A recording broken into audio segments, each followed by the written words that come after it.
Je m'appelle Jonah Mercer, et le matin du départ d'Alina, je me suis réveillé avec la brutale révélation que la vie que je m'étais construite, chaque nuit passée au garage, chaque service supplémentaire au magasin, chaque centime économisé, ne signifiait rien pour elle. Je me souviens de la lumière du soleil qui illuminait la fenêtre de notre chambre, se reflétant sur les colliers de sa commode, et j'ai eu l'espace d'un instant l'impression que tout était normal. Puis j'ai vu le mot sur la table de nuit, les bords nets, écrits de l'écriture en boucle d'Alena. Je suis désolé. Je ne peux plus. Aucune explication, aucune signature, juste la froideur de ces mots. Je restais là, le cœur battant, tandis que le silence de la maison me serrait contre moi. J'aurais dû le sentir. Cette tension dans sa voix lorsqu'elle parlait d'argent, cette agitation avec laquelle elle consultait son téléphone tard le soir, les yeux brillants de désir. Mais je croyais en nous, en la promesse que nous avions faite le jour de notre mariage, de construire un avenir ensemble, brique par brique, sacrifice par sacrifice. Je pensais que cela signifiait quelque chose. Je pensais que cela signifiait tout. En réalité, cela ne signifiait rien pour elle. Debout sur le seuil de notre chambre, je fixais le placard vide où ses vêtements étaient autrefois accrochés, et un poids s'est installé dans ma poitrine, un poids que je porterai pendant des années. Mon esprit était submergé de questions. Depuis combien de temps préparait-elle cela? Combien de nuits était-elle restée allongée à mes côtés, dormant le dos tourné, ses pensées se perdant bien au-delà de ces murs? Je sentais la rage s'insinuer en moi, une ardeur qui menaçait de consumer ma raison. Mais alors, un chagrin plus profond s'empara de moi. Le chagrin d'une trahison si intense qu'il me laissait vide.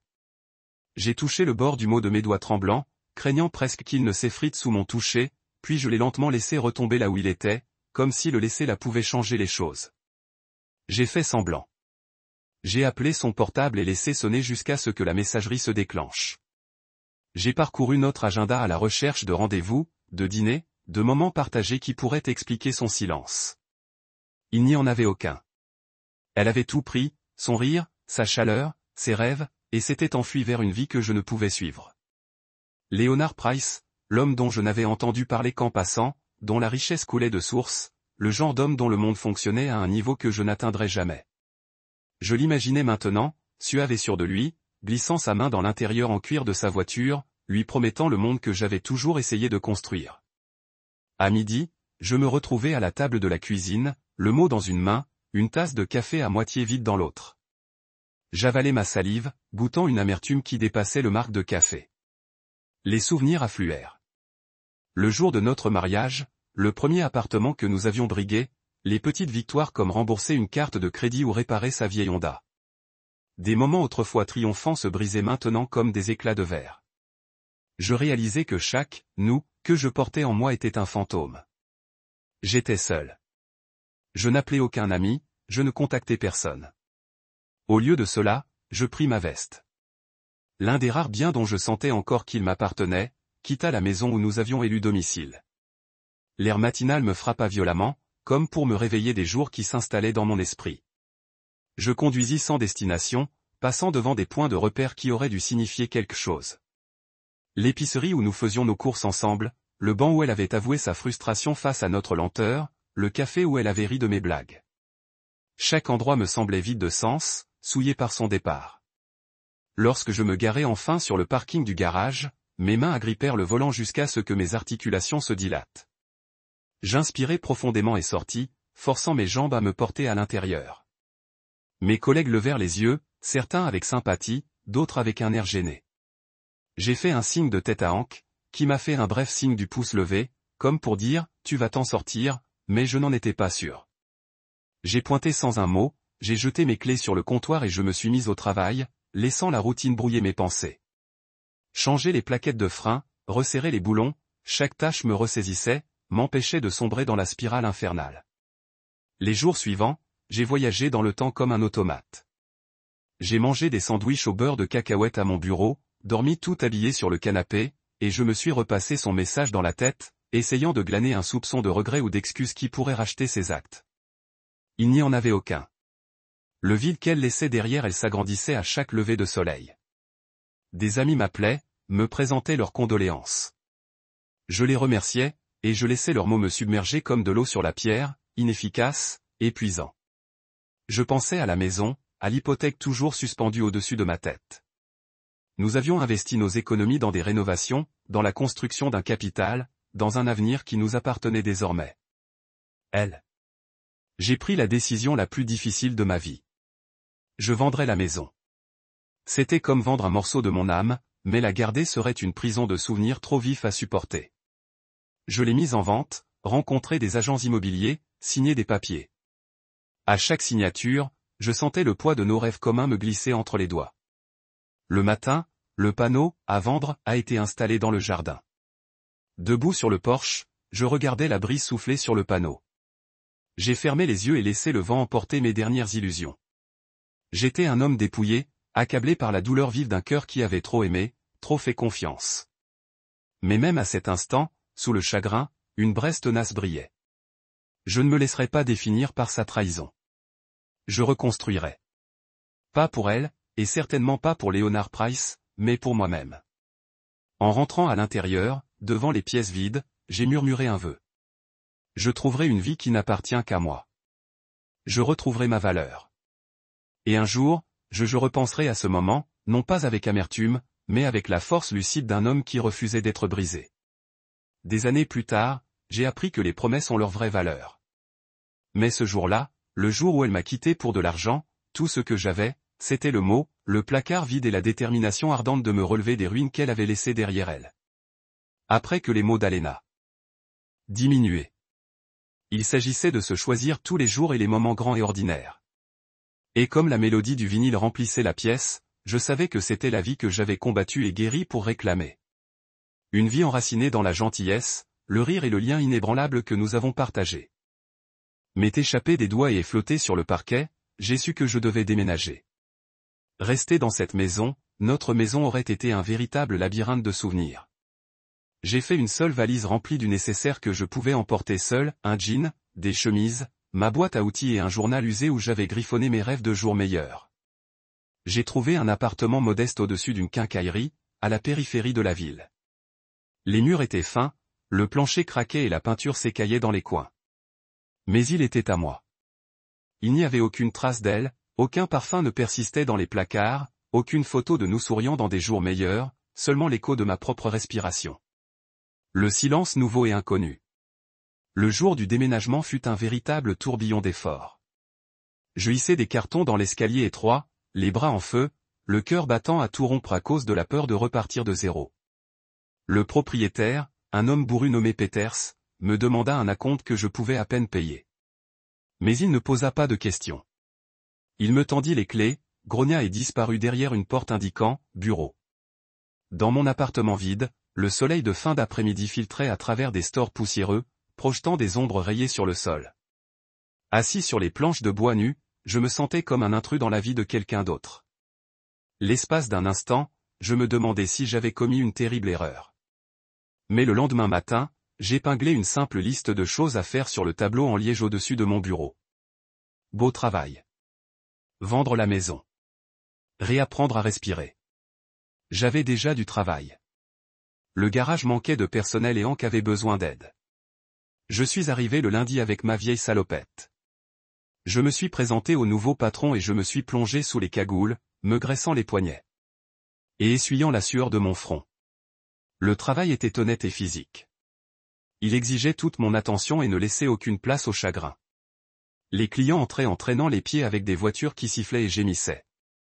Chaque réparation était un casse-tête que je pouvais résoudre. Et quand mes mains étaient couvertes d'huile et de crasse, je me sentais à nouveau réelle, entière, capable de réparer les choses cassées, y compris peut-être un jour moi-même. Vendre la maison fut plus difficile. J'ai rencontré des agents immobiliers, signé des papiers qui me donnaient l'impression de me sectionner les tendons, et j'ai regardé des inconnus déambuler dans les pièces que j'avais peintes avec Alina. J'essayais de ne pas les regarder, mais j'apercevais des familles riant dans la cuisine, des couples admirant le jardin, et je ressentais une vive douleur chaque fois qu'un acheteur potentiel faisait une remarque désinvolte sur son amour pour l'espace ouvert. Finalement, après des semaines de visite, nous avons eu une offre. J'ai rencontré les acheteurs à la clôture, leur ai remis les clés et me suis forcé à sortir tandis que le panneau « Vendu » était affiché. Le vent tirait sur le papier, et j'ai poussé un soupir que je n'avais pas réalisé. J'avais tenu bon. La maison avait appartenu à mes rêves, et la laisser partir me donnait l'impression de les perdre à nouveau. Les soirées dans le nouvel appartement étaient d'abord solitaires. Je mangeais de la soupe en conserve et du riz réchauffé en regardant des parasites sur une petite télévision. Je consultais mon téléphone, mais les réseaux sociaux me semblaient creux. Je ne voulais pas voir de couples heureux ni d'annonces triomphales. J'ai appris à m'asseoir en silence plutôt que de laisser mon esprit s'installer dans le calme. Un soir, je suis tombé sur un carnet que j'avais oublié, des pages blanches invitant à des mots nouveaux. Je l'ai ouvert et j'ai écrit, « Je ne suis pas l'homme qu'elle a laissé derrière elle. Je suis l'homme que je choisis de devenir. » Les mots étaient tremblants mais vrais, et je les ai relus jusqu'à ce que le sommeil vienne. Le dimanche est devenu mon point d'ancrage, grâce à ma sœur Ray. Elle est arrivée chez moi avec des sacs de courses et un sourire qui lui montait aux yeux. Elle n'a jamais pleuré, n'a jamais proféré de clichés sur le temps qui guérit toutes les blessures. Elle s'est simplement assise, a déballé les provisions et m'a demandé comment s'était passée ma semaine. Sa présence m'a rappelé que la famille ne vous abandonne pas quand vous êtes fauché, ou que la famille brisée reste. Entre les pâtes partagées à outrance et les rires de vieilles blagues, j'ai trouvé une lueur d'espoir. Ray a cru en moi-même quand je doutais de moi, et cette conviction a allumé une petite flamme en moi. À la fin du mois, l'appartement me semblait un peu plus comme chez moi.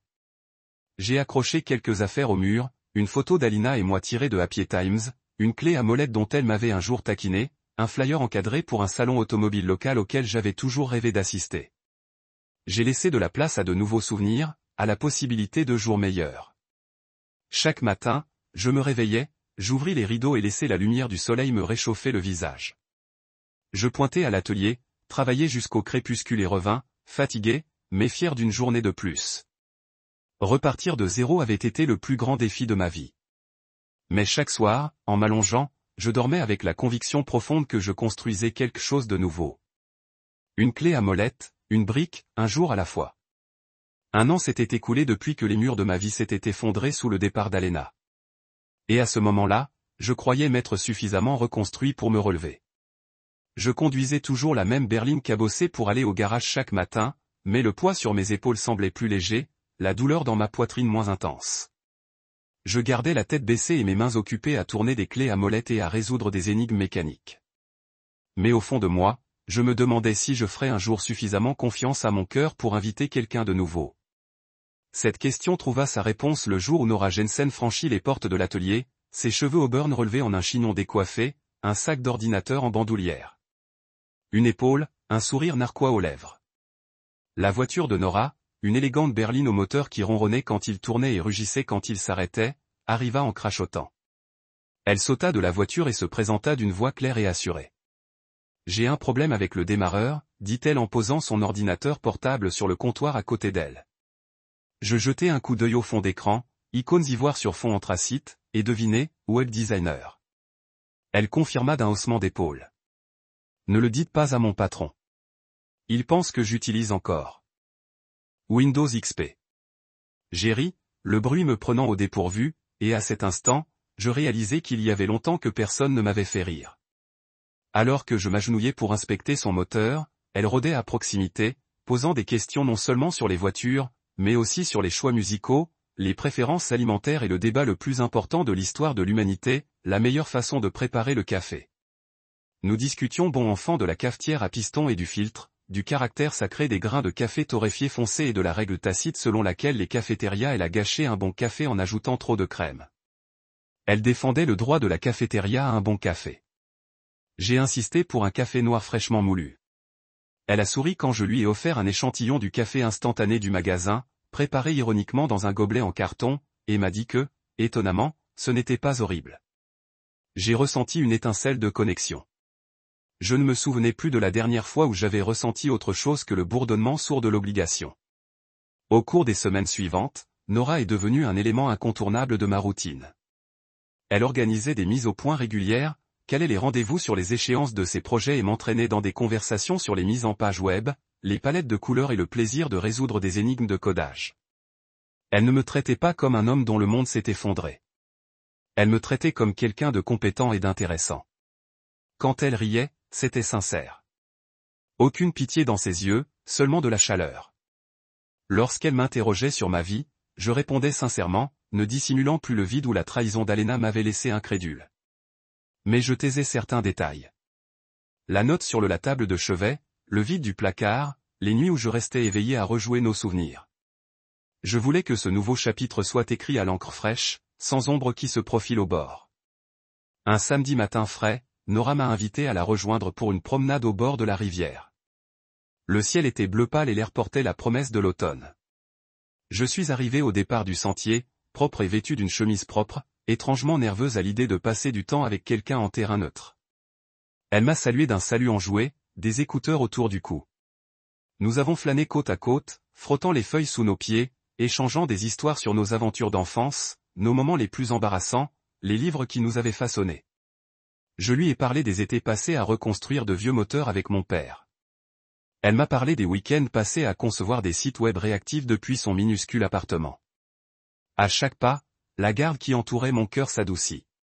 Lorsque nous avons atteint une petite clairière surplombant l'eau, Nora s'est arrêtée et a dit « Tu es différente de tous ceux que j'ai connus. » Je me suis rencontré.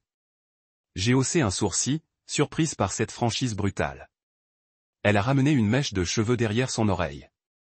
Tu as cette résilience, comme si tu avais traversé quelque chose, mais tu es là quand même. Ouverte à la vie. Ces mots m'ont prise au dépourvu. J'ai dégluti, consciente du battement dans ma poitrine. J'ai traversé beaucoup d'épreuves, ai-je admis doucement. Mais je suis prête à aller de l'avant. Elle a souri, le regard fixe, et a tendu la main pour me serrer le bras. Bien, a-t-elle dit. Parce que j'aimerais passer plus de samedis à découvrir à quoi ça ressemble. Notre relation a évolué à son rythme. Pas de déclaration théâtrale, pas de promesses précipitées. Nous nous sommes installés dans des routines à la fois réconfortantes et nouvelles. Des dimanches matins paresseux autour de crêpes maison, des virées improvisées dans des restaurants abandonnés et des soirées passées levées sur mon canapé à regarder de vieux documentaires sur le blues qu'elle adorait. Elle m'a fait découvrir Mississippi John Hurt et Robert Johnson. J'ai partagé ma réserve secrète de vinyle. Quand je parlais d'Alina, ce n'était pas avec amertume, mais avec calme. Réflexion. Parfois, ces questions étaient douces, presque hésitantes, comme si elle craignait de rouvrir de vieilles blessures, mais sa curiosité témoignait de son intérêt. À travers son regard, j'ai commencé à croire que je n'étais pas défini par mes erreurs ou mes trahisons passées. 6 mois plus tard, par un après-midi pluvieux, Nora m'a fait la surprise d'apporter à nouveau son ordinateur portable dans la boutique. Mais cette fois, elle portait un petit cadeau soigneusement emballé. Je l'ai déballé pour découvrir un carnet de croquis relié en cuir. Sur la couverture, elle avait écrit pour planifier notre prochain road trip. J'ai cligné des yeux, les émotions montant en moi. Gratitude, affection, espoir. J'ai alors compris que j'étais amoureux, non pas parce que j'avais besoin de quelqu'un pour combler le vide laissé par Alina, mais parce que Nora m'avait montré que le monde pouvait être doux, curieux et vivant. Elle avait vu mes parties brisées et refusé de les plaindre. Au lieu de cela, elle m'a proposé son partenariat et son rire. Debout dans l'allée des boutiques, sous la pluie qui claquait sur les vitres, j'ai ressenti un profond sentiment de guérison. Pour la première fois depuis que ce mot avait volé au sol, j'ai cru en la seconde. Des chances, non seulement pour les gens, mais aussi pour mon propre cœur. La présence de Nora m'avait appris que l'amour n'exige pas la perfection. Il se développe dans les moments partagés, la compréhension tranquille et le soutien indéfectible. En fermant le carnet de croquis et en le lui rendant avec un sourire, je savais que j'étais prête à affronter la suite.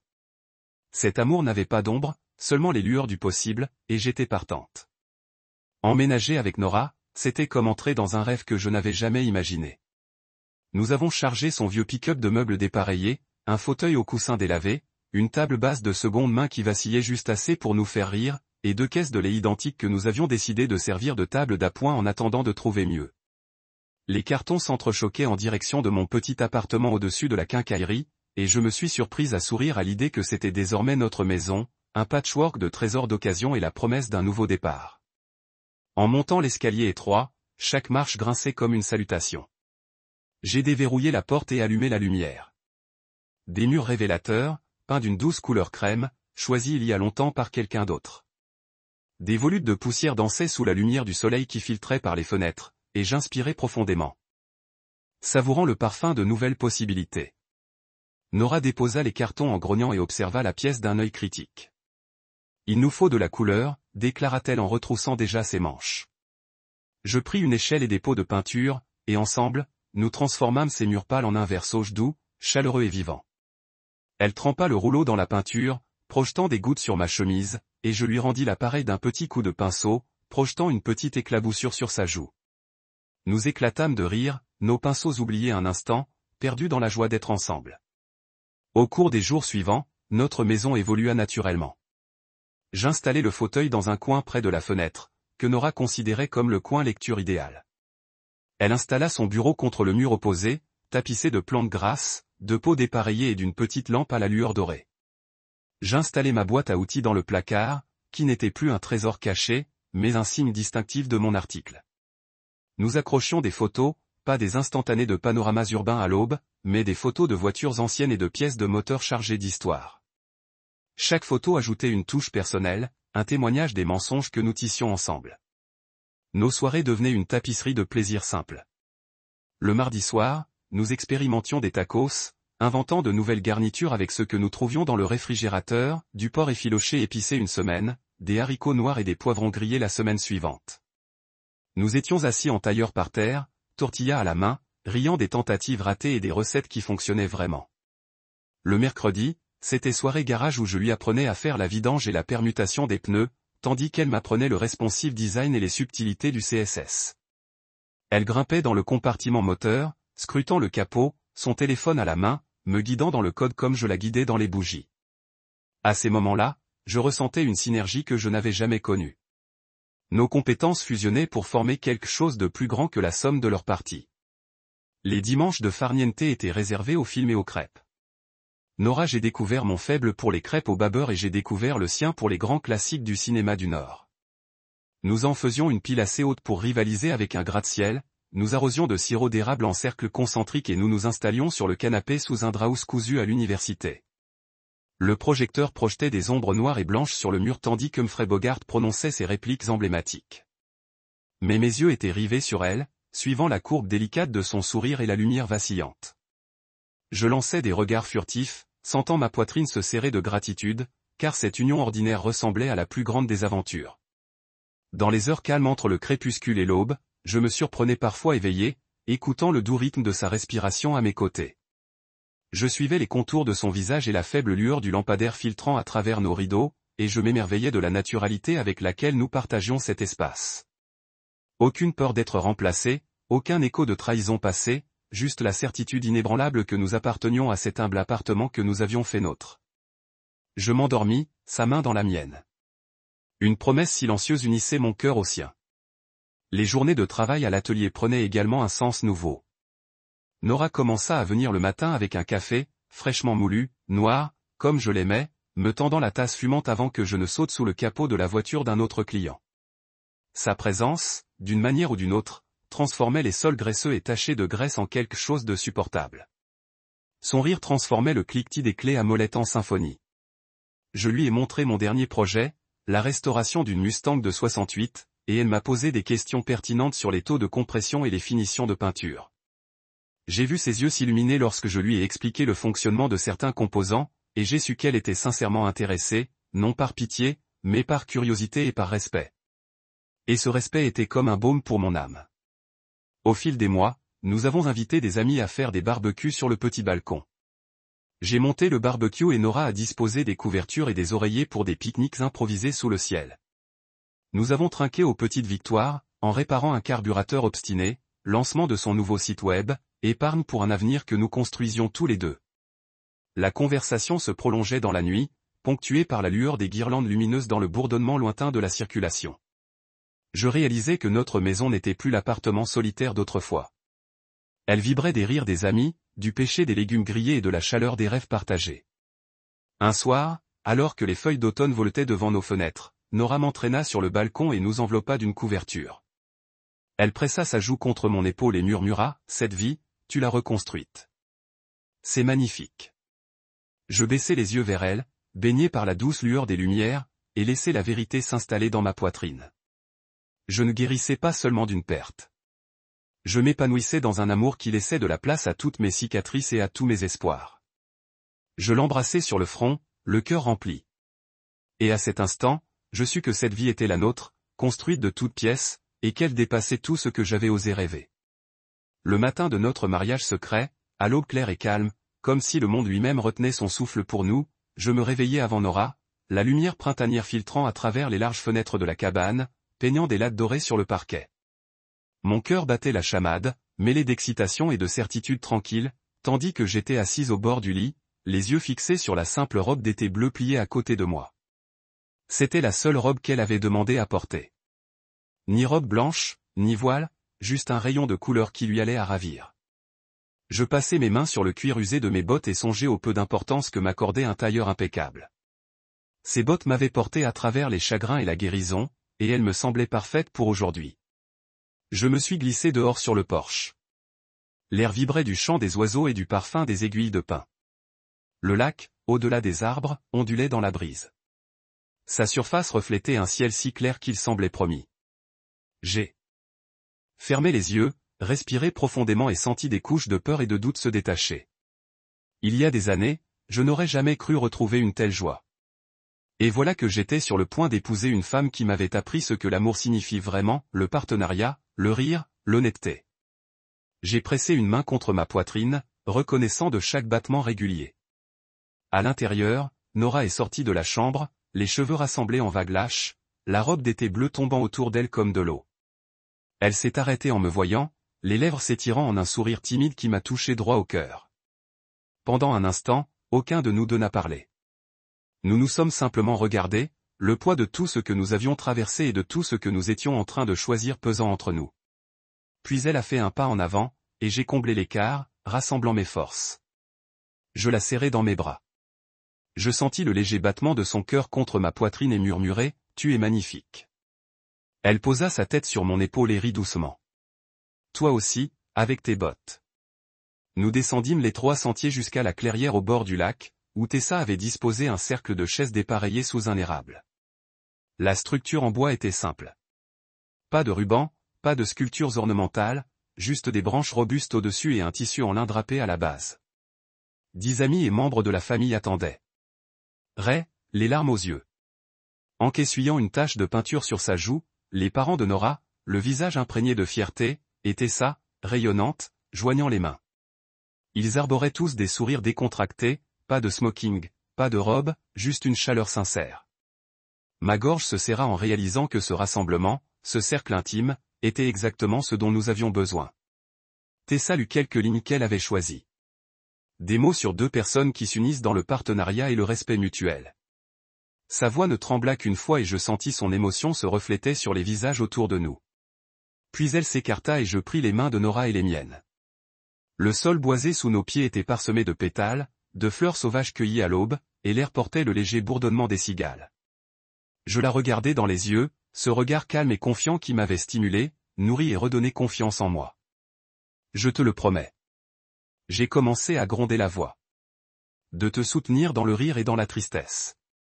De réparer ce que je peux avec mes mains et de guérir ce que je ne peux pas avec mon cœur.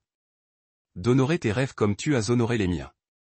Chaque mot semblait une pierre posée sur nos fondations, solide et vraie. Les yeux de Nora brillaient tandis qu'elle hochait la tête, les lèvres serrées pour retenir ses larmes. Quand ce fut son tour, elle parla avec son mélange habituel d'humour léger et de profonde sincérité. Elle promit de partager ses mots de passe Netflix et sa réserve de café pour me mettre au défi de nouvelles idées et de me faire confiance face à ses vulnérabilités. Lorsqu'elle parlait de patience et de gentillesse, j'ai senti le monde s'apaiser autour de nous. Un silence parfait régnait. Le lac scintillait, les bouleaux retenaient leur souffle, et l'espace d'un instant, rien n'existait au-delà des branches d'érable et de l'amour reflété dans chaque regard. Nous avons échangé nos alliances, de simples alliances trouvées dans une petite boutique d'artisanat en ville, que nous avons glissées au doigt, puis Tessa nous a déclarés mariés. Alors que nous nous tournions vers nos amis, rires et applaudissements ont résonné dans le cercle. Nora m'a pris la main et m'a tiré vers les chaises où Tessa avait préparé un pique-nique. Des sandwichs, des fruits et un gâteau maison parsemé de fleurs violettes. Nous nous sommes assis sur une couverture sous l'arbre, nous nous sommes partagés des morceaux de gâteau et siroté du cidre pétillant. Ray a trinqué avec un sourire, qualifiant notre journée de parfaite, et je me suis surpris à hocher la tête, submergé par la gratitude. Alors que le soleil baissait, projetant de longues ombres sur le lac, Nora s'est appuyée contre moi, la tête posée sur mon épaule. Nous avons regardé des lucioles émerger des hautes herbes, clignotant comme de minuscules lanternes. Nous célébrions notre nouveau départ. Je l'ai prise dans mes bras et lui ai murmuré, je n'aurais jamais cru trouver ça. Elle a levé le visage, les yeux brillants dans le crépuscule, et a répondu, tu l'as bien mérité. À cet instant, je l'ai cru de toutes mes forces. La journée s'est terminée non pas par un grand feu d'artifice ni par une fanfare, mais par une promenade tranquille au bord de l'eau, nos mains entrelacées, nos pas doux sur le sable. Nous nous sommes arrêtés là où le lac frôlait la terre, et j'ai trempé un orteil dans l'eau fraîche. Me tournant vers elle, j'ai dit, il ne s'agissait pas seulement de prouver quelque chose à quelqu'un d'autre. Il s'agissait de trouver notre propre chemin, lié par le choix et la confiance. Elle me serra la main et sourit. Et je savais que, quoi que demain nous réserve, nous avions construit une vie ancrée dans la vérité. Notre mariage n'avait besoin d'aucun témoin, hormis les arbres, les amis qui comptaient l'un pour l'autre. Et tandis que nous retournions au chalet, les étoiles commençant à scintiller au-dessus de nos têtes, j'étais certaine que ce n'était que le début de notre histoire, celle où nous écririons ensemble chaque jour pour le restant de nos jours. 2 ans s'étaient écoulés depuis que Nora et moi avions échangé nos vœux sous cet érable. Et pendant ce temps, notre monde s'était développé d'une manière que je n'aurais jamais imaginée. Nous nous étions installés dans une routine réconfortante. Pancake du dimanche, soirée garage du mercredi, road trips vers nulle part et partout. Je pensais que notre vie ressemblerait toujours à un sanctuaire privé. Mais Mason nous a invités à fêter l'anniversaire de sa femme Evelyne dans leur nouvelle maison tentaculaire, et Nora m'a pressé d'y aller. « Venez » a-t-elle dit en glissant sa main dans la mienne alors que nous étions assis sur notre balcon. « Dis bonjour. Passe une bonne soirée. Alors, on pourra filer plus tôt. » J'hésitais. Les salles bondées avaient été mon pire cauchemar. Mais voyant l'impatience dans ses yeux, j'acceptais. Je voulais partager chaque instant de ma vie avec elle, même les moments qui me serraient la poitrine. Le soir de la fête, j'avais porté une simple chemise boutonnée et un jean foncé, troquant mes bottes préférées pour quelque chose de plus discret. Nora était radieuse dans une robe bleu marine qui mettait en valeur ses cheveux auburn. Je m'arrêtai sur le seuil pour la regarder appliquer une dernière touche de rouge à lèvres. Elle croisa mon regard dans le miroir et sourit. Son assurance renforça la mienne. « Prêt » murmura-t-elle. J'acquiesçai et la suivis à l'arrière du SUV de Mason, sentant le bourdonnement familier d'excitation mêlé de nervosité. La maison de Mason se dressait derrière des haies paysagères et des lumières scintillantes qui soulignaient sa large façade. Je m'engageai sur l'allée en pierre, veste de costume drapée sur mon bras, et suivis Mason dans les marches de marbre. À l'intérieur, le hall d'entrée s'ouvrait sur une pièce caverneuse où bourdonnaient les conversations. De hauts plafonds se voûtaient au-dessus de ma tête. Des lustres dispersèrent leurs lueurs. Et une barre ouverte scintillait de lunettes en cristal. Les hommes en costume sur mesure ont submergé des histoires. Les femmes en robes élégantes riaient sous des bouquets de roses blanches. L'air sentait le parfum coûteux et les desserts frais. Je m'arrêtai près de l'entrée, scannant la foule pour des visages familiers. Mais tout ce à quoi je pouvais penser, c'était la façon dont Nora m'a serré la main, me pressant vers l'avant. Nous avons fait notre chemin vers Mason et Evelyne, échangeant des salutations chaleureuses et des félicitations. Evelyne rayonna, ses joues rouges d'excitation. Elle nous a balayés dans le salon et m'a présenté des collègues que je n'avais jamais rencontrés et de vieux camarades de classe dont je me souvenais à peine. J'ai hoché la tête, j'ai souri, serré la main, mais mon attention a continué à dériver vers la porte ouverte menant à la pelouse arrière. Quelque chose m'a attiré vers lui et les unis remuant profondément dans mon intestin jusqu'à ce que je la voie. Alina se tenait sous une pergola enfilée avec des lumières de fée, son profil à halo contre le ciel nocturne. Elle portait une robe rouge qui serra son cadre et ses diamants qui brillaient comme des étoiles. Elle s'est appuyée contre Léonard Pry, grand, impeccablement vêtu alors qu'il pressait un verre dans sa main. Leur rire a traversé la foule dans des rubans légers de son, et j'ai senti la vieille douleur s'allumer dans ma poitrine. Ce fut un choc pour le système, comme se réveiller d'un rêve, seulement pour trouver des fantômes qui se cachent dans le coin de la pièce. Mon pouls attonna. Je pouvais sentir son parfum, ses agrumes et quelque chose de doux. Et je me suis souvenu des matins lorsque j'ai tracé ces mêmes parfums sur sa peau. Convaincu qu'ils étaient l'essence de son cœur, Nora a senti mon quart de travail avant de parler. Elle se tourna et suivit mon regard, son tricot brun en préoccupation.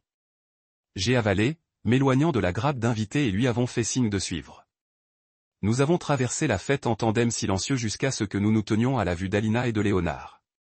Il était au milieu de la phrase, levant un sourcil comme s'il rejetait quelque chose qu'elle avait dit. Elle inclina son menton, les lèvres incurvées dans un sourire taquin. Puis ses yeux ont trouvé les miens, tranchants, évaluants, et elle a tenu mon regard un instant que étiré plus longtemps que je ne le pensais possible. J'ai vu une surprise scintiller sur son visage, suivie d'un contrat de regret.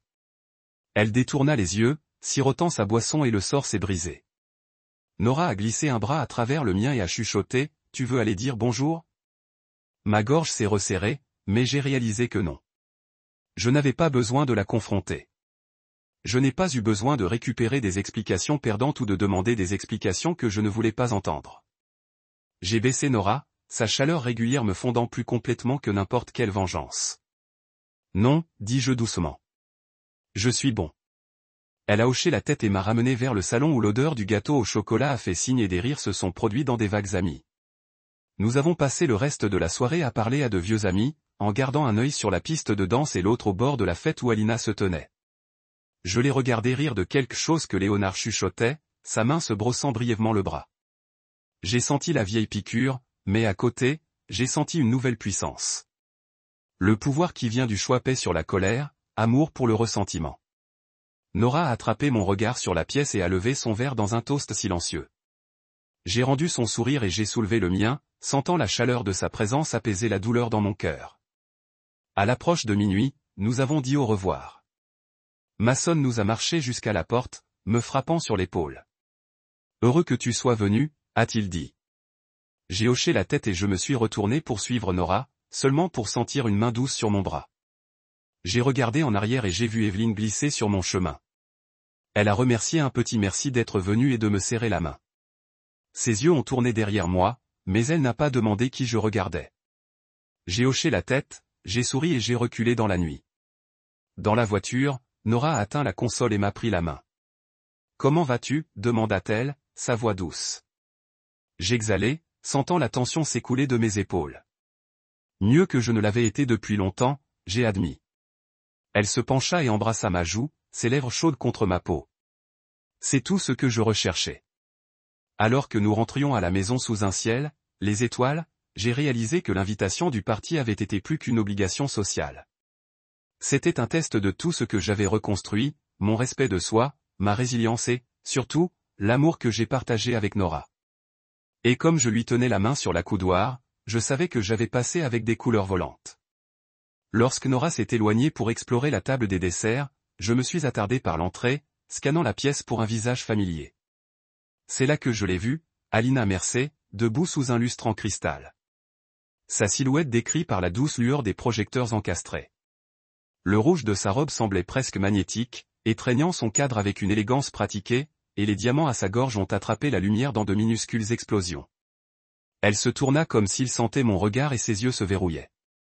Elle a offert ce même sourire riche, celui que je connaissais trop bien, une courbe de satisfaction et de supériorité, comme si elle était fière de m'avoir échangé contre un homme qui pouvait lui acheter tous les désirs. J'ai senti un scintillement froid dans ma poitrine, mais je me suis tenu enraciné à l'endroit, ne voulant pas détourner le regard. Elle se penchait avec désinvolture contre Léonard Price, son smoking sur mesure net et immaculé, un contraste frappant avec ma chemise et mes jeans simples. La main de Léonard reposait possessivement sur sa taille, et son sourire était poli mais gardé. Il était clair que c'était le couple de la nuit. Sa grâce accentuée par son prestige. Son rire garda par sa richesse. Je me suis souvenu des nuits que j'ai passées à sauver pour les réparations dans notre ancienne maison. Les heures blanches calculaient les budgets pendant qu'elle rêvait de cette vie. Flûte de champagne et plancher poli. Maintenant que la vie était la sienne. Et j'étais là, un spectateur non invité lors d'une fête à laquelle je n'avais même pas voulu assister jusqu'à ce que Nora me convînt. Les yeux d'Alina se plissèrent alors qu'elle prenait une gorgée lente de son vin, les lèvres tachant rubis contre le verre en cristal. Nos regards ont tenu un rythme cardiaque trop longtemps, puis elle a cambré un sourcil et a plaisanté assez fort pour que je puisse entendre. Toujours seul, je vois. Les mots portaient une raillerie, un rappel de l'aspirateur elle laissait derrière. J'ai senti ma mâchoire se resserrer, mais avant de pouvoir répondre, le silence de la pièce m'a avalé.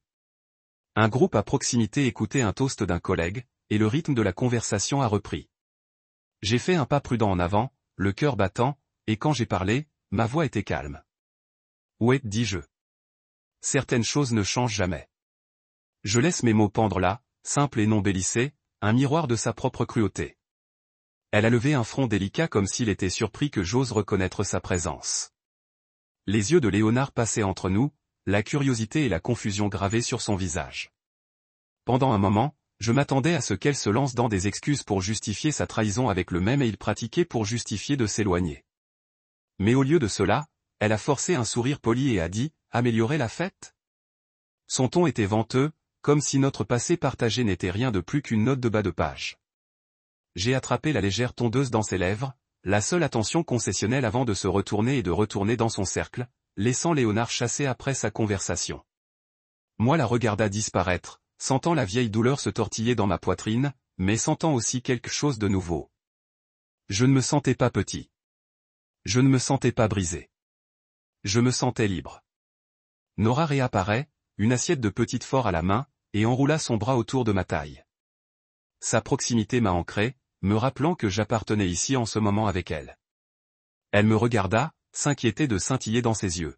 « Ça va » chuchota-t-elle, sa voix douce. J'ai hoché la tête, lui pris la main et nous nous sommes tournés ensemble vers la bar. J'ai demandé une eau de soude et elle a choisi un verre de champagne, clignotant un sourire rassurant qui ressemblait à la maison. Alors que nous nous éloignions du souvenir d'Alina, j'ai réalisé que la pièce ne se sentait plus suffocante. La musique a gonflé, un groupe live jouant un solo de saxophone émouvant, et des couples ont dérivé sur la piste de danse, perdus dans leur propre monde. Nora et moi nous tenons prêts, se balançant légèrement au rythme, notre rire se fondant avec la mélodie. J'ai senti la chaleur de son corps contre le mien, le battement régulier de son cœur à travers le tissu mince de sa robe. Et je savais que cette vie imparfaite et imprévisible, était à moi de chérir. Plus tard, Mason nous a trouvés et a insisté pour que nous rejoignions un groupe dansant près du centre de la pièce. Les mains de Nora servaient la mienne alors que nous traversons la foule, et nous nous sommes retrouvés à rire à l'intérieur des blagues que nous avons compris. De l'autre côté de la pièce, j'ai aperçu un dernier aperçu d'Alina. Son dos se tourna maintenant, sa posture droite m'est gardée. Léonard lui a parlé dans des tons bas, mais aucun d'eux avait l'air heureux. J'ai ressenti une augmentation de pitié, non pas pour moi, mais pour elle. L'argent et le statut ne pouvaient pas acheter l'authenticité que j'ai partagée avec Nora. Ils ne pouvaient pas acheter le confort d'être pleinement connu et pleinement accepté. Au fil de la nuit, je ressentais une légèreté que je ne connaissais pas depuis des années. J'avais affronté le fantôme de mon passé, rencontré son riche sourire et choisi de ne pas le laisser me définir. Au lieu de cela, j'ai choisi l'étreinte de la femme qui me tenait avec humilité, avec rire, avec amour. Et lorsque le groupe a frappé l'accord final et que les applaudissements résonnaient dans la salle, j'ai levé mon verre à Nora, son reflet dansant sur moi dans les bulles de champagne. À ce moment-là, j'ai compris que certaines choses ne changent jamais, et certaines choses changent tout. Lorsque Nora est entrée dans la pièce, il semblait que l'air se déplaçait autour de moi, comme si chaque conversation ralentissait et que chaque visage s'échappait sur les bords. Je me tenais près du bar, verre d'eau de soude à la main, rejouant ces mots cruels dans mon souffle lorsque j'ai entendu le clic doux des talons contre le marbre. Je me tournai pour la voir émerger de la foule, Nora Jensen, les cheveux tirés dans un brillant lâche qui a révélé la courbe de son cou. La façon dont la lumière a attrapé l'auburn se souligne dans ses brins. Elle fit une pause au seuil des couples de danse et des chaussures polies, en examinant la scène avec une confiance calme que j'envions. Elle portait une robe marine qui étreint sa forme sans artifice, simple et élégante, brodée à l'ourlet avec de minuscules perles qui scintillent sous les lustres. À ce moment-là, je ai été de nouveau frappé par le contraste entre elle et le glamour ostentatoire d'Alena. Nora n'avait pas besoin de richesse ou de statut pour attirer l'attention. Elle l'a dessinée simplement en étant elle-même. Mon cœur secoua dans ma poitrine alors qu'elle me repérait debout seule et offrait un sourire provisoire, le genre qui comporte une assurance pour le donateur et le récepteur. J'ai pris une respiration, laissant sa présence stabiliser mon pouls de course. Elle a croisé le sol avec des foulées utiles, tissant gracieusement à travers des grappes d'invités jusqu'à ce qu'elle m'atteigne et glissa sa main dans la mienne. Ses doigts étaient chaleureux et rassurants, et le bourdonnement de la fête s'estompa dans le bruit de fond. Elle se pencha près, si près que je pouvais sentir la légère parfum de lavande de son parfum. Désolé, je me suis tenu, murmura-t-elle, le doux murmure de sa voix contre la ruée de mes pensées. Cette table à gâteaux est un piège à mort. J'ai ri, la tension dans mes épaules se relâchant alors que je lui serrais la main. J'étais sur le point de venir te trouver, lui dis-je, ma voix plus stable que je ne le ressentais. Je pensais que tu as disparu sur moi. Son rire était léger, authentique et à ce moment-là, j'ai réalisé à quel point j'avais manqué la simple joie de son entreprise. Elle a incliné son menton vers le côté éloigné de la pièce où le groupe s'installe pour la chanson suivante et a suivi mon regard jusqu'à l'endroit où Alina avait été quelques instants auparavant. L'endroit était vide maintenant, seule une faible empreinte de son parfum s'attarda dans les airs comme un fantôme qui ne veut pas partir. J'ai senti ma poitrine se resserrer, la mémoire et le présent en collision, mais Nora me serra à nouveau la main. « Ça va ?» demanda-t-elle, ses yeux fouillant les miens. J'ai hoché la tête, même si ma gorge était épaisse. « Mieux vaut maintenant que tu es ici ?» Elle lui a offert la main libre comme pour me conduire, et j'ai suivi sans hésitation. Nous nous sommes déplacés à travers la foule vers une telle halle plus silencieuse près de l'entrée, où des draps velvet encadraient une paire de fenêtres hautes donnant sur le jardin. À l'extérieur, des lumières de fée scintillaient parmi les haies alors que les derniers invités passaient, baignés au clair de lune. Nora m'a guidé vers un satin en velours placé contre le mur, et nous coulons sur ses coussins en peluche. Elle l'a soutenu de chine sur son poing et m'a étudié, les questions dans ses yeux doucement mais insistantes. « Parlez-moi » a-t-elle dit. « Qu'est-ce que vous pensez ?» J'ai laissé échapper un souffle que je ne savais pas que j'avais tenu et finalement admis. Je l'ai vu. Le mot était lourd. Nom d'Alena. La femme qui avait autrefois été mon monde. Elle était là. Nora hocha la tête, son expression réfléchie. Je l'ai vue aussi, a-t-elle dit. Elle se tenait près de la pergola avec Léonard. Son ton était calme, dépourvu de jugement, comme s'il reconnaissait un fait plutôt que de remuer de vieilles blessures. Que as-tu ressenti ? Je l'ai regardée, reconnaissante d'avoir posé la question à laquelle je devais répondre. Au début, la colère, un éclair de vieille douleur. J'ai avoué, passant une main dans mes cheveux. Mais j'ai réalisé que je n'avais pas besoin de lui prouver quoi que ce soit. Je ne la connais plus. J'ai regardé son visage se ramollir, ce relief se mêlant de fierté. Exactement, dit-elle, sa voix ferme. Vous appartenez ici à moi. Elle se pencha en arrière et étendait ses jambes, traversant une cheville sur l'autre, et j'ai regardé les perles sur sa robe attraper la lumière. Je t'ai apporté des cerfs, a-t-elle ajouté avec une inclinaison ludique de sa tête. Mousse au chocolat avec des framboises. Elle a produit 2 lunettes délicates dans une pochette qu'elle avait glissée à côté d'elle, sa gentillesse réfléchie dans chaque détail. J'en ai accepté un et j'ai laissé la cuillère glisser à travers les riches couches, la douceur s'attardant sur ma langue. Le vin et le bavardage se sentaient éloignés maintenant. La seule vraie chose dans la pièce était-elle à côté de moi, sa chaleur qui m'ancre. Quelques instants plus tard, le groupe a frappé une mélodie lente et familière. Nora a mis son verre de côté et m'a offert sa main. « Danse avec moi. » demanda-t-elle, les yeux brillants. Je me suis tenu et je l'ai suivi au centre de la pièce où les couples se balançaient sous une lumière dorée. Nous nous sommes déplacés ensemble, sa main sur mon épaule, ma main à sa taille, notre corps trouvant du rythme et une harmonie tacite. Je pouvais sentir le rythme de son cœur contre le mien, stable et sans hâte. Et je laisse la musique m'emmener loin des fantômes passés. Autour de nous, des rires et de la musique mingled, mais pendant quelques minutes éphémères, ce n'était que nous deux, tournant dans une bulle de notre propre fabrication. À la fin de la chanson, Nora a posé son front contre le mien et j'ai fermé les yeux, savourant le moment. Son souffle était doux et prometteur, la sécurité et l'amour, me liant plus fermement à la vie que nous avions construite. J'ai chuchoté, merci. Mais pourquoi exactement, je n'étais pas sûr.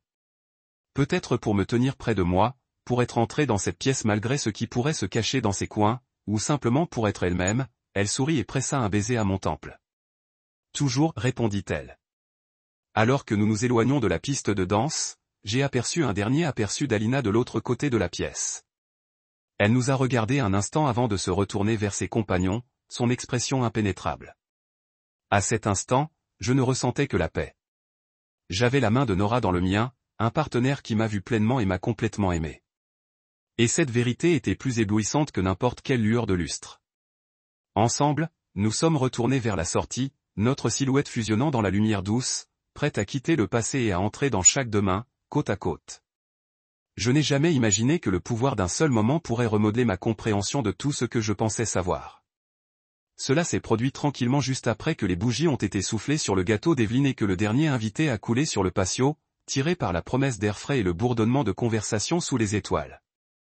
Nora et moi nous sommes attardés par la table où des assiettes vides et des cocktails à moitié finis ont été témoins de rires et de souvenirs partagés. Je l'ai regardé de l'autre côté du jardin éclairé par lanterne, sa silhouette encadrée par Ivy et la lumière douce, et j'ai senti une houle de fierté qu'elle était à moi. Le personnel de Mason a commencé à empiler des chaises et le petit bavardage des invités qui sortaient à peine la nuit avec contentement.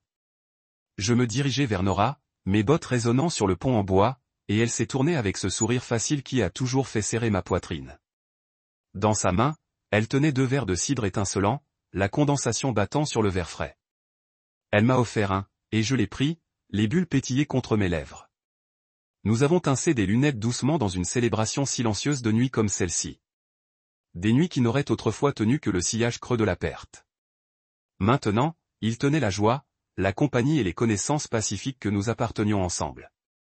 Alors que nous sirotions, une brise dérivait à travers le au-delà de la balustrade, portant l'odeur de jasmin des lits voisins. Le lac reflétait la lune, un éclat de lumière en argent, et j'ai senti le silence du monde s'installer autour de nous. Nora se pencha en moi, son épaule brossant la mienne et j'ai drapé un bras autour de sa taille. La chaleur de son corps contre le mien m'a rappelé que cette vie était réelle, née des ruines de mon passé, mais néanmoins authentique pour cela. J'ai pensé au riche sourire d'Alena, à la présence polie de Léonard, et j'ai réalisé que la richesse et le privilège pas en comparaison avec ce moment simple de silence partagé. Je suis content que tu sois venu ce soir, a déclaré Nora, sa voix douce contre la nuit. J'ai tourné la tête pour attraper son regard, et dans ses yeux, j'ai vu quelque chose que je n'avais pas vu depuis des années. Confiance inébranlable. Je suis content que tu sois là, répondis-je, atteignant pour ranger une mèche de cheveux. Et rentre derrière son oreille. Elle rit, un son calme qui scintillait comme des carillons, et posa sa tête sur mon épaule. Je sais que ce n'était pas facile, murmura-t-elle. Le souvenir de voir le sourire narquois d'Alena m'a traversé l'esprit, mais je l'ai secoué. J'avais besoin d'être ici, ai-je dit. Pas pour elle, mais pour nous. Des insectes de foudre ont dansé au bord de la pelouse, clignant des yeux dans des modèles syncopés qui ressemblaient à la propre célébration de la nature. Nora les a signalés, comptant doucement en scintillant. J'ai regardé son visage briller dans leur lumière. Chaque petit point illuminant ses traits, la force de sa mâchoire, la gentillesse dans ses yeux, la douce inclinaison de ses lèvres. J'ai alors réalisé que l'amour n'était pas un triomphe de grands gestes, mais une mosaïque de petits et beaux moments comme ceux-ci. Les moments que je croyais autrefois étaient hors de ma portée. Derrière nous, le dernier des invités descendait les marches du porche, leur rire s'éloignant. Le personnel a éliminé les tables, plié des draps et rassemblant des serviettes de tension, tandis que Mason a agité ses bonnes nuits, promettant de nous voir bientôt. Mon regard s'est rendu à la pergola où Alina s'était tenue plus tôt, maintenant vide et silencieuse, curling Ivy autour de ses poutres. Je ne ressentais aucune amertume pour son absence. Au lieu de cela, j'ai ressenti de la gratitude que la vie m'ait conduit ici, à ce jardin de seconde chance et de nuits honnêtes. Je me suis retourné vers Nora et j'ai pris ses mains et les miennes. Promets-moi quelque chose, dis-je, ma voix sonnant épaisse de sentiment. Elle leva les yeux, les sourcils se remint en question et hocha la tête. Promenez-vous de continuer à faire cela, de trouver de la joie dans les nuits ordinaires, de créer des souvenirs ici et partout où nous allons. Son sourire a été immédiat et radieux. Je le promets, dit-elle, se penchant pour presser un doux baiser sur ma joue. Le toucher était électrique, envoyant de la chaleur dans mes veines, et j'ai senti les derniers restes de ma vieille vie se dissoudre comme la première lumière de Mist et Down. Nous nous sommes promenés sur le chemin du gazebo vers le bord des lacs, nos marches inédites, la lanterne se balançant doucement au-dessus de nous. Nora s'arrêta pour cueillir une fleur errante, le rentrant derrière son oreille avec un sourire. J'ai ri, atteignant la stabiliser lorsqu'elle a basculé sur les pierres inégales, et elle a attrapé mon regard. Je suis doux. Le reflet de la lune a dansé dans l'eau, fracturé par la douce ondulation d'un poisson brisant la surface. Il semblait approprié, le reflet de l'amour, rarement parfait, mais toujours vivant avec le mouvement. Au bord de l'eau, je me suis agenouillé sur un genou, non pas dans la proposition, mais en hommage silencieux au voyage qui m'avait amené ici. L'air nocturne fraîche chuchota à travers les roseaux, et j'ai posé une main sur la balustrade en bois, sentant le grain sous mes doigts. Nora s'installa à côté de moi, son épaule contre la mienne, et nous avons regardé l'étendue toujours. Dans le calme, j'ai parlé de vérités que j'avais tenues de près. J'étais brisé une fois.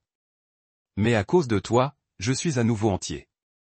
Les mots tremblaient librement, emportés sur la brise. Elle pressa sa main à mon cœur, sa paume se réchauffe sur le battement régulier sous ma chemise. Je ne t'ai jamais aimé plus que moi en ce moment, a-t-elle dit, sa voix un silence contre la nuit. J'ai souri, je brossant mon pouce sur nos jointures. Et je n'ai jamais été plus certain de rien. Nous nous sommes assis comme ça pendant longtemps, partageant le silence, laissant le monde réaligner autour de notre contentement. Au-dessus de nous, des étoiles ont roulé dans des arcs silencieux, témoins de notre promesse de toujours. Lorsque le froid s'est glissé, Nora a glissé son bras à travers le mien, et nous nous sommes levés pour retourner vers la cabine. Le chemin brillait légèrement sous la lumière de la lanterne, et nous sommes entrés en rythme, nos ombres dansant côte à côte. J'ai jeté un coup d'œil à son profil, la courbe de sa joue décrit en argent, et j'ai ressenti une vague de merveille que cette vie, cet amour, était à moi. De retour au Porsche, nous nous sommes arrêtés une fois de plus sous l'érable où tant de débuts se sont déroulés. J'ai enroulé mes bras autour d'elle et je l'ai tenue près, inhalant le pêcher de pin et son parfum floral, reconnaissant pour chaque torsion du destin qui m'a conduit ici. Dans cette étreinte, j'ai compris que ce chapitre, comme tous ceux avant et ceux qui ne viennent pas, serait écrit dans le langage de la résilience, de la confiance et de la joie tranquille. Le riche sourire d'Alena ne m'avait pas brisé. Au lieu de cela, cela m'a propulsé dans les bras de quelqu'un qui a vu la beauté dans mes cicatrices et mes forces. Ensemble, nous sommes entrés à l'intérieur, la porte se fermant doucement derrière nous, laissant la nuit à ses propres histoires. Alors que nous franchissions le seuil dans la lueur chaude du salon, je me suis tourné vers Nora et j'ai chuchoté, retournons à la maison. Elle sourit, a entrelacé ses doigts avec les miens, et ensemble nous avançons, portant notre promesse commune dans tous les deux mains. Sur le chemin du retour cette nuit-là, le monde à l'extérieur du pare-brise était un flou des phares qui passent et de la douce lueur des lampadaires. Mais à l'intérieur de la voiture, le temps s'est déplacé à son rythme. Les doigts de Nora ont été lacés à travers la mienne, sa main chaude et stable contre la mienne sur la console centrale. La fête d'anniversaire, la rencontre fortuite avec Alina, les adieux silencieux. Tout cela a joué dans mon esprit comme un film que j'avais regardé 100 fois au cours des 2 dernières heures. J'ai jeté un coup d'œil à son profil dans l'éclat des lumières du tableau de bord et j'ai senti une ruée de gratitude qui a coupé plus profondément que n'importe quelle amertume que j'aurais pu être hébergé. J'ai commencé le moteur de la voiture et nous nous sommes soutenus sur l'autoroute, des pneus fredonnant contre l'asphalte. Nora pencha la tête contre l'appui-tête, l'épuisement et le contentement, ce qui rend ses paupières lourdes. J'ai gardé une main sur la roue et une sur la sienne en nous guidant chez nous. Dans le miroir côté passager, j'ai aperçu mon propre reflet, les yeux clairs, les épaules détendues, un homme en paix. Cela m'a alors frappé que ce soir n'avait rien fait de prouver à Lina ou à Leonard Price ou à quelqu'un d'autre.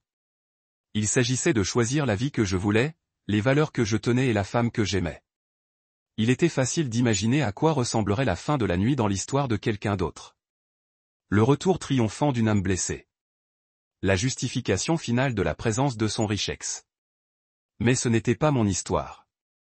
Notre histoire, la nôtre concernait la guérison, pas la vengeance, la croissance, pas les rancunes. Chaque mile que nous avons parcouru m'a apporté plus loin de l'homme qui attendait une fois des creux et du ressentiment pour une confrontation qui ne le satisferait jamais. À sa place était quelqu'un de différent, quelqu'un qui avait appris que le vrai pouvoir ne vient pas de la richesse ou du statut, mais de la gentillesse, de la résilience et du courage d'aimer à nouveau. J'ai repensé à l'invitation de Nora, son doux amadou qui m'avait conduit à travers les grandes portes de la fête. Sans elle, je serais resté à la maison, mijotant dans de vieilles blessures, des fantasmes d'allaitement de rétribution. Au lieu de cela, j'ai fait face à mon passé en compagnie de la personne qui comptait le plus, et l'expérience a éliminé les fantômes plutôt que de les nourrir. J'ai réalisé que j'avais voulu que Alina voie la douleur dans mes yeux. Mais quand je me suis regardé ce soir, tout ce que j'ai vu était calme, le meilleur type de preuve. Cette douleur ne m'a plus gouverné. À mi-chemin, Nora remua et leva la main pour se reposer contre ma joue, reflétant mon propre geste antérieur. « Merci » murmura-t-elle, voix douce avec émotion. J'ai ralenti la voiture, en tirant dans une rue calme bordée de chênes qui projettent des ombres puites au clair de lune. J'ai éteint le moteur et lui ai fait face. « Pourquoi » j'ai demandé, même si je connaissais déjà la réponse. « Pour m'avoir amené ici » a-t-elle répondu, son regard stable. « Pour vous faire assez confiance pour lui faire face » elle m'a serré la main. Je sais que ce n'était pas facile. J'exhalai et souris, me penchant en arrière sur mon siège. C'était plus facile que je ne le pensais, ai-je admis que son front s'est frappé de surprise. Vraiment ? Elle a demandé. J'ai hoché la tête. Parce que je ne me tenais pas seulement dans cette pièce. Je me tenais avec toi. La vérité lui faisait briller les yeux. Elle tendit la main, brossant son pouce sur ma joue, et j'ai senti une chaleur qui a chassé chaque scintillement de froid. Je ne veux pas que vous ayez jamais besoin de faire vos preuves à elle ou à quelqu'un d'autre. Elle a dit, tu as assez. Nous sommes suffisants. J'ai attrapé son regard et j'ai senti la douleur de l'insécurité passer se dissoudre sous la certitude de ses paroles. Nous nous sommes assis en silence un instant de plus, l'intérieur de la voiture s'est baigné dans le moulin doux de la nuit. Ensuite, Nora a perché sur le bord de son siège comme s'il se rassemblait. Entrons, dit-elle, un ascenseur ludique à sa voix. J'ai une surprise pour toi, je me suis cambré un sourcil. Une surprise, hocha-t-elle, les yeux brillants de méfait. Juste une chose de plus à couronner ce soir. Je l'ai suivie hors de la voiture et verrouillé les portes, puis je suis tombé dans un pas à côté d'elle alors qu'elle me conduisait sur le chemin de notre Porsche. La nuit était toujours, l'air refroidi contre la peau nue. J'ai remarqué de petits détails. Un hydrangea blanc de buissons lourds de fleurs. La façon dont la lumière du Porsche a illuminé le tapis de bienvenue que nous avions peint ensemble. Tout était familier et rassurant, un témoignage de la vie que nous avions construite pièce par pièce. Nora atteint notre porte d'entrée et se tourna vers moi avec un épanouissement comme s'il dévoilait une grande performance. J'ai souri. La curiosité a culminé. Elle a ouvert la porte et a tourné sur la lumière du couloir, révélant une ligne de peau maçonne brillant doucement de bougies qu'elle a dû placer plutôt le long de la rampe sur les marches d'une petite table par l'entrée. Les flammes vacillantes projettent des ombres dansantes sur les murs, et la pièce sentait légèrement la lavande et la vanille des bougies parfumées qu'elle avait allumées pour l'occasion. Je suis entré à l'intérieur, le cœur battant la beauté de la scène. Nora a fermé la porte derrière nous et a glissé un bras autour de ma taille, me rapprochant. Je voulais ce soir pour être spécial du début à la fin. Elle a dit, vous avez fait face à votre passé, et maintenant je voulais que vous ressentiez à quel point je t'aime. Elle m'a guidé dans le couloir où les photos que nous avions prises ont aligné les murs. Notre premier road trip dans une camionnette rouillée le jour où nous avons peint les murs d'appartement Sage Green. Le pique-nique au bord du lac après notre mariage. Chaque cadre a tenu un moment de joie, un pas dans notre voyage. Au bout du couloir, elle s'est arrêtée devant une porte que j'ai reconnue mais que je n'avais pas vue depuis des mois. Mon ancienne salle à outils est maintenant dégagée de son encombrement. Ouvrez-le, murmura-t-elle. J'ai tourné le bouton et je suis entré à l'intérieur pour trouver l'espace transformé. Les lumières de la chaîne a été drapées au-dessus de la tête. Un tapis doux sur le sol et au centre 2 coussins de plancher moelleux et une table basse pour 2. Sur la table, il reposait un tourne-disque vintage et une pile de vinyles. La collection complète de blues musiciens idée lui a présenté. À côté, un plateau tenait un thermos de café et 2 tasses. Leurs jantes ont bordé de crème fouettée et saupoudrée de cacao. J'ai avalé, des émotions encombrant ma poitrine. Nora a fermé la porte et s'est tenue à côté de moi. Je brille. Je sais à quel point ces nuits signifiaient pour vous, a-t-elle dit. Quand vous m'avez appris sur le garçon ensoleillé Williamson et Muddy Water, lorsque nous avons ri de mon terrible réglage du moteur, elle s'est rapprochée et a placé une main sur mon cœur. Je voulais vous donner un espace qui est le nôtre plein des choses simples qui construisent notre vie. Je lui ai pris la main et l'ai conduite au coussin, s'installant à côté d'elle alors qu'elle plaçait un vinyle sur la platine. Le crépitement de l'aiguille a conduit dans un riff lent de blues, les notes s'enroulant autour de nous comme une étreinte chaleureuse. Elle a versé du café dans les tasses et j'ai regardé la vapeur monter dans la lueur sombre. Nous avons siroté un silence compagnon, la musique remplissant la pièce d'harmonie émouvante. À la fin de la chanson, je l'ai atteinte et je l'ai tirée sur le plan, pressant mes lèvres vers son temple. C'était parfait, murmurai-je. Elle reposa sa joue contre la mienne et chuchota, toi aussi. Nous nous sommes assis ensemble alors que le prochain enregistrement tournait à la vie, nos silhouettes décrites par le doux scintillement de la lumière des bougies et le doux rythme du blues. À ce moment-là, j'ai compris toute la vérité du voyage de la nuit. Il ne s'agissait pas des finalistes ou des réunions, des accusations ou des triomphes. Il s'agissait de 2 personnes qui construisent une vie si riche en amour et en authenticité qu'aucune blessure passée, aucun sourire narquois, aucune mesure extérieure de succès ne pouvait jamais la